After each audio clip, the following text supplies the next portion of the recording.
What's up, guys? This is Sim with Vengeance, and I'm back here with another Madden NFL 17 Detroit Lions franchise. And today, your 7-2 Detroit Lions are at home taking on the 7-2 Jacksonville Jaguars. And if you guys are excited for today's video, make sure you guys drop a like. And if you're new to the channel at all, hit that subscribe button down below. And a matchup between two 7-2 teams that most people would probably think, wow, these teams are 7-2? Not even kidding. Like, I know the Jaguars have potential to be somewhat better than they have been in recent years. Blake Bortles is becoming a better quarterback every year, and he's getting weapons now. And if the Jaguars stay healthy, they may win the AFC South. Call me crazy, but I think it could happen. That's why I keep saying about Tennessee, too. The Texans are still pretty good as well. The whole AFC South division as a whole has just like a gauntlet of teams and a gauntlet of competition to go through to just win the division. So that's why I feel like the Jaguars are going to be a tough matchup. They're just, Blake Bortles is good. You got Allen Hurns, Allen Robinson, Julius Thomas. They got a good bunch of receivers. They got Denard Robinson and TJ Yeldon and Chris Ivory on the defensive side. But you see now we have another big injury to this team. Amir Abdullah is out for 6 weeks with an upper arm fracture, and man, that's gonna hurt the running game for sure, because I don't know how well Theo Riddick can handle all the carries to the team. The Jaguars have quite a few injuries as well. Amukamara is out. Smith is out as well. Those are gonna be pretty big hits to the team, but man, we're missing DeAndre Levy for another 10 weeks. That's gonna hurt the team a lot. Like, people sometimes forget the fact that a team may have a bad year, but you have to really look deep inside the whole spectrum of why a team kind of has a down year. If we start to slip a little bit, it's not because I stink, or it's not because better competition. Sometimes it's just injuries. And last couple of weeks, man, they've been really hitting us hard with these injuries. We're missing a big part of our running game, which could really determine, how well Matthew Stafford can do throwing more and more every week. And DeAndre Levy, our best linebacker, he can't patrol the middle of that field anymore.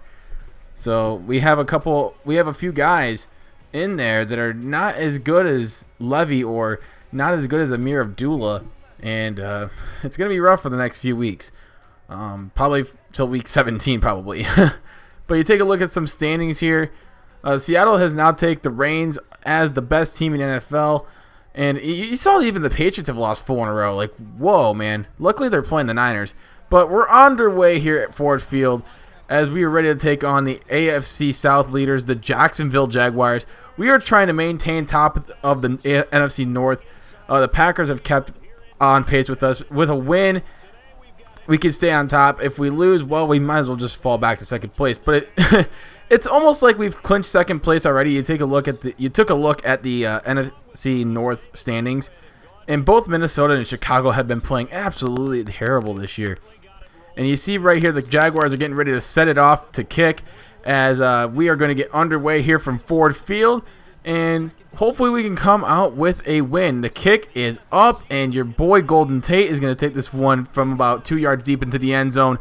He's out at 10, 15, 20, and he's taken down at the 24. Here comes Matthew Stafford, who's had a pretty good season so far. Touchdown to interception ratio right at 2.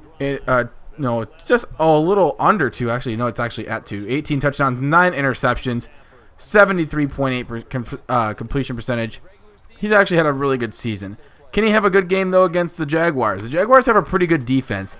A lot of good players like Grotz on the defensive side of the ball who are known to just make stops and make big plays on the defensive side of the ball. So 1st and 10 here. Can the Lions overcome the big absence of Amir Abdullah? We did miss Marvin Jones for a few weeks back then, but I mean, it didn't really hurt the team that much because we have a pretty good depth at the wide receiver position, not so much at running back. But we get this one off to Golden Tate down to the 31-yard line. Stafford 3 of 4 on the first drive for 46 yards. And the offense moving pretty well. So we hope to get a touchdown on the first drive. Set the tone a little early. So 1st and 10, Jaguars on backed up again. We get this one off to Brandon Pettigrew. Bleh, I can't speak today. But we get it off for a 1st down, and the chains keep moving. So at the 16-yard line, 3rd and 6. Here is Stafford dropping back, looking left side. It's going to be, no, can't catch it. Golden Tate needs to get, stick him or something. So this one's going to end up being a field goal for Matt Prater, and he nails this one right through for a 33-yard field goal. It's now 3-0 Lions. Here comes Blake Bortles, the former Central Florida quarterback, and he is coming out with 15 touchdowns, 9 interceptions with a 61.2% completion percentage, having a decent season. That's why the Jaguars are 7-2. Here is 2nd and 6. Bortles looking left side. It's going to be intercepted by Darius Slay. And just like that, 2 interceptions in 2 weeks for that guy. He has been playing lights out on the defensive side for the past couple of weeks. And now the Lions looking like they could take this to a 10-0 lead. First play, the very next play. Here's play action from Stafford. Looking right side. It's caught by or intercepted by Grotz. And Grotz trying to get chased down by Stafford, but Stafford and missed. And Grotz is going to take that for a pick 6. So now it's 7-3 Jaguars after Stafford's mistake. And now we got to try and... I was actually looking to throw a little bit more to the right towards Bolden, hopefully more towards the sideline, but it didn't work out that way. And then the fullback right there just drops the ball on 3rd and inches. And I was like, you know what? I'm not even going to risk it this early. I'm just going to punt it. And hopefully our defense can continue what they've been doing over the past few weeks and continue to play well. And they have played well over the past few weeks. So 2nd down and 6 here. 27 seconds left here in the first quarter as the play clock is winding down. Here is Bortles dropping back, looking underneath to Thomas. And Thomas getting that one down to the 45-yard line. And just enough to move the chains. So we begin the second quarter here. 2nd and 13 here for Bortles and the Jags. As here is he dropping back. Looking left side. It's going to be caught by Ivory. And Chris Ivory taking this one down past midfield to the 39-yard line. Good pickup right there of 19 yards. And the chains move. 3rd down and 3 here. Can they get another 1st down here to keep the drive alive? 7:22 left here in the second. Here's Bortles dropping back again. Looking for the screen pass. But we snuffed it out. Cravens made a great play on the ball. And they're going to settle for the long field goal here by Myers. This one from about 49 yards out. And, well, yeah, 49. I will call it 49 and a half. The kick is up, and hold by Henny's good. And so is the kick. So it's 10-3 Jacksonville. As, man, we're not playing so well right now. The interception and the drop pass has not been in favor for us so far. So Stafford dropping way back. Trying to find Marvin Jones, but not happening as the defense was right there to collide on the ball and knocked it away. 3rd down and 1 here for Bortles and the Jags. Dropping back is Bortles, and it's caught. 1st down, and the chains move. Former USC receiver Marquise Lee with the catch. 1st and 10 at the 40. Bortles in the pistol formation. Going to hand it off. Oh, it's a play action. Bortles looking and has plenty of time, but it's intercepted by Quinn. Nice play to put the pressure on. Good man coverage by all the Lions players on the out in coverage. And that ended up being an interception. So great job, Lions defense. You're proving yourself worthy. So Theo Riddick right here with the carry. His 2nd of the day. He's got 7 yards on a 1st down. So later on 3rd and 2, we got Jones in motion. Here's Stafford dropping back. Looking underneath. Theo Riddick underneath. And he is going to find Pater. Look at all that green grass.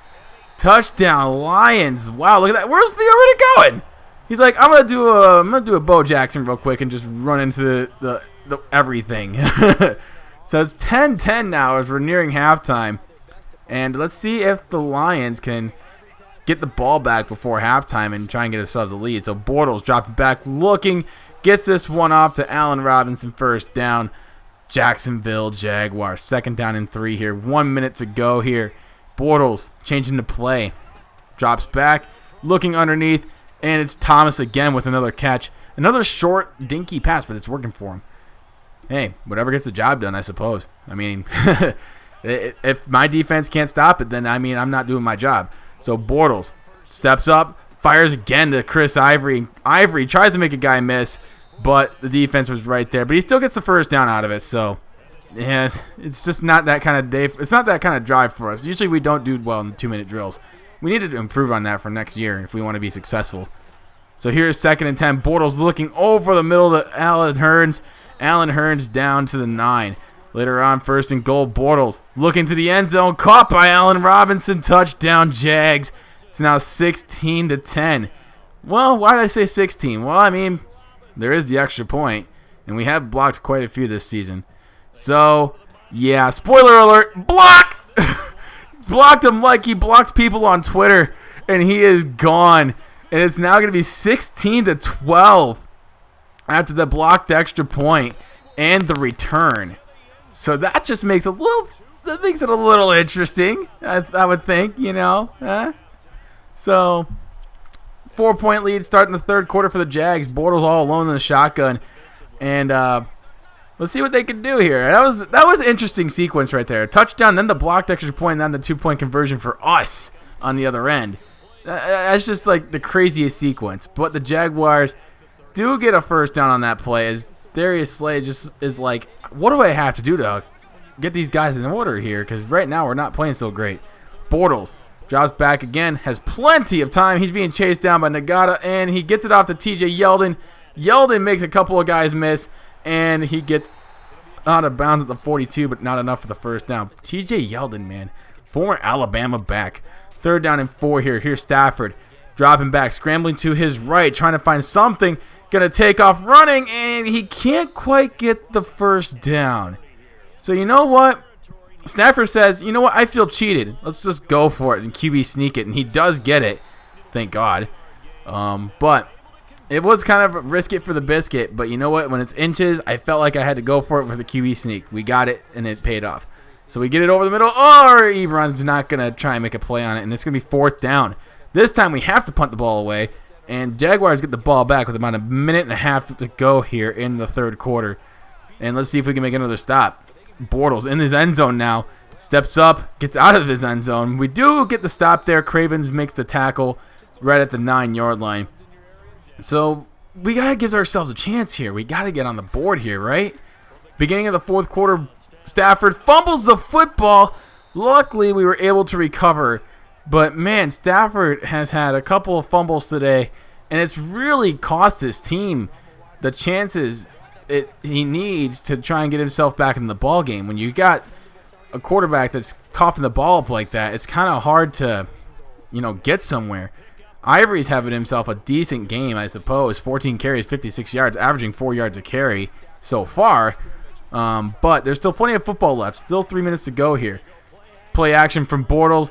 Looks over right side. It's caught. Touched it. Not quite. Not quite a touchdown. He stopped and stuttered a little bit. I thought he may have gotten in the end zone right there if he would just kept going. But 3rd down and goal. 2:09 left in the game. This could be it here. If we don't make a stop right here, I mean, we could take a 19-12 deficit and try and get a touchdown and tie the game. But if we give up a touchdown, it's pretty much GG. So they get it off Marquise Lee. We cannot stop him. Touchdown, Jaguars. It's now 23-12. And now we pretty much have to score right here, right now, if we want to try and get ourselves back in this game. Here is Stafford throwing it deep to Ebron, and Ebron's like, I can go up and get it. And now we're going to run the no-huddle offense here. Time is ticking away here. Here is Stafford looking left side. It's caught by Anquan Bolden. Oh, look at Bolden. Oh, my goodness. Touchdown. And now we got to go for the 2-point conversion to try and get it within 3. And we still have to go for the onside kick. And I didn't see Pettigrew right there. That was wide open until just now. But we ended up not getting the 2-point conversion. So onside kick impending. This is pretty much for the game. And right into the hands of Hurns. And that is pretty much going to wrap this one up. The Jaguars come out with a 5-point road victory against the 7-3 Detroit Lions. But the next game is coming short. Up afterwards, we've got to go take on the Thanksgiving game against the Minnesota Vikings. We already played the Vikings earlier this year, and it was a good bout. We came out on top, so this time's at home. We should get another victory. But nothing is guaranteed in the NFL, so that's why you just got to keep watching. So yeah, it's a tough loss. But you know what? We lost to a good team. The Jaguars played really well this season, and they deserve this more than anything. We did not play that great today, and it showed. So anyway, I'm not worried about this loss. It's one loss. We're not gonna fall out of the playoff race or anything like that because of one loss. But we gotta get better for next week. But anyway, thank you guys so much for watching today's video. If you guys enjoyed, drop a like on the video, and if you're new to the channel at all, hit that subscribe button down below for more content. But until next time, my name is Sin with Vengeance, and I am out. Peace.